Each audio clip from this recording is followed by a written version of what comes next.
गोंडा जनपद से हैं, जहां पर गोंडा शहर में 7 दिवसीय श्रीमद् भागवत ज्ञान कथा का 6वें दिन आज शाम की कथा प्रसंग कृष्ण मथुरा गमन का संवद उत्सव प्रारंभिक कल की कथा हुए गोवर्धन पूजा महारास लीला 56 भोग का प्रसाद व पौधा का किया गया वितरण दिव्य करवा चौथ व्रत महिलाओं ने आरती के बाद यही स्तोत्र महाराज जी के सानिध्य में बैठकर विधि विधान से करवा व्रत का पूजा किया, उपवास तोड़ा, अन्य ग्रहण किया। ज्योति जागृति संस्थान के आशुतोष महाराज जी की शिष्य सुश्री पद्महस्ता भारती कथा गोवर्धन पूजन व महारास लीला के प्रसंगों को प्रस्तुत किया। वहीं गोवर्धन शब्द का अर्थ बताते हुए कहा, अर्थात जिस संकल्प के द्वारा गौ यानी गौ माता की संख्या में वृद्धि हो उसे ही गोवर्धन पूजा कहा जाता है।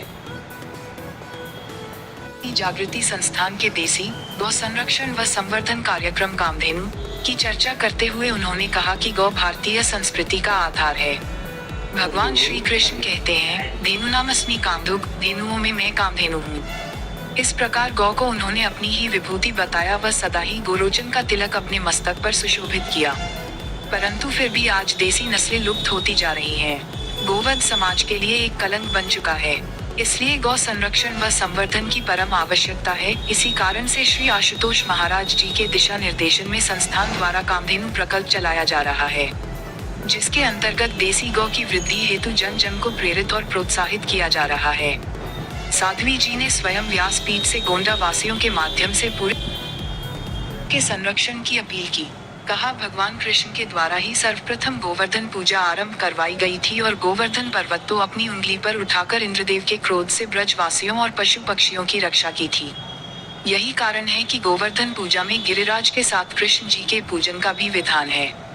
इस दिन अन्नकूट का विशेष महत्व माना जाता है। जब गुरु गार्गाचार्य ने कृष्ण को याद दिलाया कि वह कौन है और उनके जीवन का ध्येय क्या है, तो गोवर्धन पर्वत पर खड़े खड़े कृष्ण को एक तरह का बोध हुआ। फिर भी गोकुल, गायों और गोप गोपियों के लिए अपने प्यार के कारण उनका मन अब भी उहापोह में था। कृष्ण अब भी अपनी हर प्रिय चीज छोड़ने के लिए एक मजबूत संकेत का इंतजार कर रहे थे और उन्हें सुश्री पद्महस्ता भारती के साथ साध्वी सुश्री वंदना भारती, अभिनंदन प्रति भारती, स्वामी करुणेशानंद शिवम, श्रेष्ठ राणा योगेश इत्यादि उपस्थित हुए। कामाख्या दरबार के विश्वनाथ मिश्रा, अरुण कुमार शुक्ला, राजू ओझा, पूर्व ब्लॉक प्रमुख कमलेश पाठक, दीप प्रज्वलन व भव्य आरती हुए शामिल। कथा के आयोजक स्वामी अर्जुन आनंद जी, कमल महात्मा, यशवीर महात्मा, श्री राम स्वामी जी, पंडित जगदीश तिवारी, जितेंद्र पंडित, विष्णु स्वामी। महिलाओं की टीम में ऋतु जायसवाल, विद्यावती मिश्रा, श्रीमती किरण मिश्रा, श्रीमती हरकेश सिंह, मिथिलेश से रेणु श्रीवास्तव, सावित्री से सुषमा मिश्रा, निर्मला सिंह, किरण से दीप्ति शर्मा, सुमन पाल, अलका पांडे, किरण पांडे। भव्य आरती हुई शामिल पंडित जगदीश तिवारी, यजमान रामकरण मिश्रा, वरिष्ठ एडवोकेट। राम की भूमि पर, कृष्ण की भूमि पर, जिन कृष्ण ने गौओं के लिए गोपाल बनना स्वीकार कर लिया, सजनों, आज उसी कृष्ण की भूमि पर गौओं की ऐसी दुर्दशा। आज वो सड़कों के बीच में यूं ही खुलेआम घूम रही है। उनका कोई रक्षण करने वाला नहीं, उनका पालन पोषण करने वाला नहीं, उनका कोई संरक्षण करने वाला नहीं है।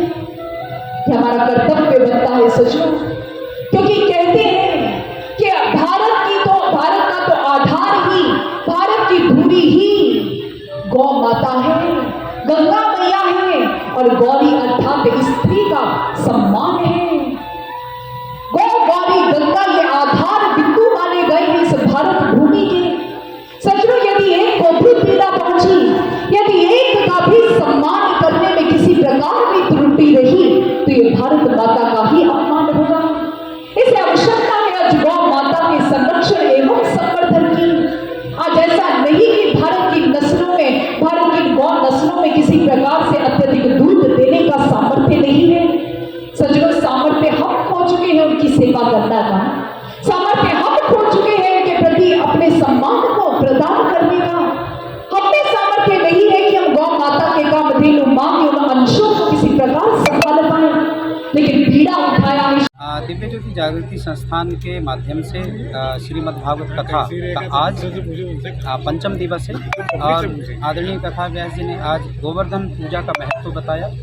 भगवान श्री कृष्ण जो प्रकृति से बहुत प्रेम करते हैं, इसलिए उन्हें प्रकृति पुरुष माना गया है। वो जमुना नदी से बहुत प्रेम करते हैं, अर्थात वो पर्वतों से बहुत प्रेम करते हैं और इस प्रकृति के साथ प्रेम करना उन्होंने हमें सिखाया है।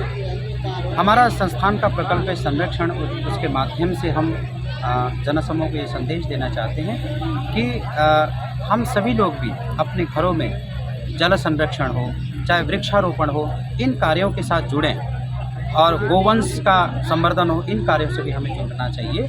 ये प्रकल्प हमें बहुत कुछ संदेश दे रहा है। आज इसी के माध्यम से भागवत जी में जैसे हमने गोवर्धन पूजा को मनाया, तो इसीलिए आज प्रसादम के रूप में पौधा वितरण हो रहा है, फ्री ऑफ कॉस्ट निःशुल्क पौधा वितरण हो रहा है संरक्षण प्रकल्प पे बैनर तले। और यहाँ भक्तों का तांता आप देख ही रहे हैं, ये सबको पौधा दिया जाएगा। कल कौन सी कथा रहेगी आपके?